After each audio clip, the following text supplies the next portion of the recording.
उदगाव सरकारी आरोग्य उपकेंद्र बंद करा, ग्रामस्थांची संतप्त मागणी। प्राथमिक उपचार सलाईन इंजेक्शनसाठी रुग्णांची फरफट। उदगाव तालुका शिरोळ येथील सरकारी आरोग्य उपकेंद्रामध्ये गेल्या अनेक महिन्यापासून योग्य प्रकारे प्राथमिक उपचार दिले जात नसल्याने ग्रामस्थांमध्ये तीव्र नाराजीचा सूर आहे। जेव्हा वेळेवर इंजेक्शन्स, सलाईन, तापाची औषधे मिळत नाहीत तर मग या उपकेंद्राचा उपयोग तरी काय, असा संतप्त सवाल नागरिक उपस्थित करत आहेत। त्यामुळे हे उपकेंद्र बंदच करा अशी मागणी आता जोर धरत आहे। गावामधील नागरिकांना किरकोळ ताप, फोड, सर्दी, खोकला यासारख्या प्राथमिक आजारावर उपचार घेण्यासाठी देखील शेजारच्या गावातील प्राथमिक आरोग्य केंद्रात धाव घ्यावी लागत आहे। अनेकदा रुग्णांनी खाजगी दवाखान्यामध्ये भरमसाठ दराने उपचार घ्यावे लागत आहेत। ही परिस्थिती सामान्य व गरीब कुटुंबाला अन्यायकारक ठरत आहे। काय म्हणतात ग्रामस्थ विलास पाटील यांनी सांगितले, या उपकेंद्रात डॉक्टर वेळेवर येत नाहीत, औषधांचा तुटवडा असतो, सलाईन, इंजेक्शन दिले जात नाही, मग इथे नुसता बोर्ड लावून ठेवण्याचा उपयोग काय।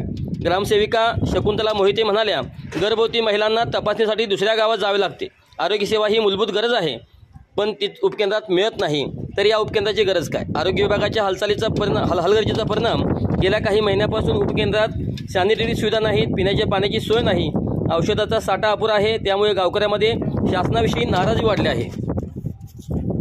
लोकप्रतिनिधींना जाब विचारला, ग्रामस्थांचा इशारा। या प्रकरणी वारंवार निवेदने दिली, परंतु कोणतीही ठोस कारवाई झाली नाही। ग्रामस्थांनी आता थेट लोकप्रतिनिधींना जाब विचारण्याचा इशारा दिला आहे।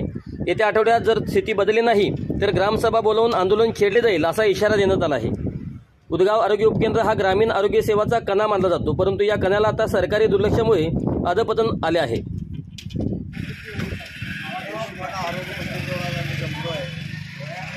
जमण्याचं कारण म्हणजे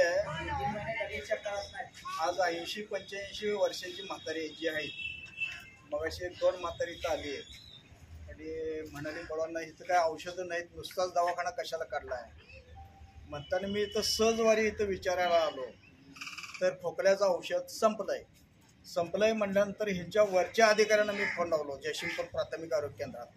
तिथं फोन लावला असताना ते काय म्हणाले, गावात औषध आहे। मग ह्या दवाखान्यापासून फक्त एक रस्ताच 20 फुटाचा अंतरमध्ये आहे आणि पलीकडे अर्धा कॅन भरायला औषध आहे। आज 85 वर्षाचा म्हातारा एक अर्धा किलोमीटरवरनं इथं येतोय औषध मागायला आणि त्याला इथं सांगतात की औषध नाही, आणि इथनं 20 फुटावर लगेच औषध तिथं आहे। ह्या बाईला तिथनं ते देता येत नाही आणि ह्यांना इथं राहायचं हे भत्ता देतं शासन, पण ह्यांनी इथं राहायला कोण नाही।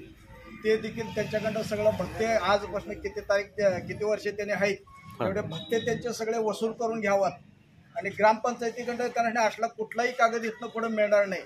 कारण आमचा पिराचा कार्यक्रम होता, एक 20 मिनिट ते अर्ध्या तासासाठी वरला रूम द्या, पाऊस पडत असताना नुसतं जेवण करून जाऊ द्यात मुलं, असं त्या वरिष्ठ अधिकाऱ्यांना विचारलं असताना आम्हाला देता येत नाही तर आमच्या ग्रामपंचायतीकडं कशाला तुम्हाला हे पाहिजे आहे, एनओसी आहे, हे ते, मी इथं राहतो, मी तिथं राहतो। आणि म्हणजे ऍक्च्युअली ग्रामपंचायतनं रिक्वेस्ट केली का गावकऱ्यांनी केली होती? गावकऱ्यांनी केलते, प्रशासनाने केलते, प्रशासनाने रिक्वेस्ट केली, पाऊस पडाले बाबा जेवणासाठी 1 तासभर आम्हाला रूम द्या, ते रूम देऊ शकलं नाही। मात्र एनओसी आमच्या गावच्या या उपकेंद्राला इथं व्हावं आणि पेशंटला हे मिळावं आणि वरला रूम अगदी फॅक्टरीत मोकळ्या तर राहायला पण कोण नाही। बाकीच्या गोष्टी राहायला सोडून द्या, त्यांना जाब विचारायला गेलं तर त्यांनी काय म्हणतात, ह्यांच्या वरचे वरिष्ठ अधिकारी